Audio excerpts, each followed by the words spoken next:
Hello guys, ഇന്ന് നമ്മളിവിടെ ഒരു മിൽക്ക് ഷേക്ക് ഉണ്ടാക്കാൻ പോകുന്നു. അതിലെ ഇൻഗ്രീഡിയൻസിലേക്ക് പോകാം. Boost, chocobar ice cream 2 brown ice cream കട്ടപ്പാൽ നമ്മൾ അടിച്ചിട്ട് വരാം. ഇത് ചോക്കോബാർ ഐസ്ക്രീം 2. ആദ്യം ഒന്നിടുന്നു.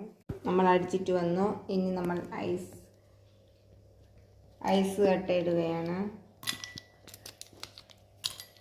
ഇനി നമ്മൾ അടിച്ചു വച്ചേക്കുന്ന ഷേക്ക് ഒഴിക്കുകയാണ്.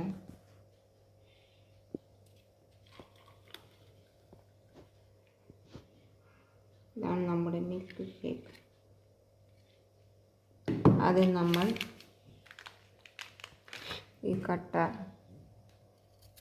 പാലിൻ്റെ കൂടെ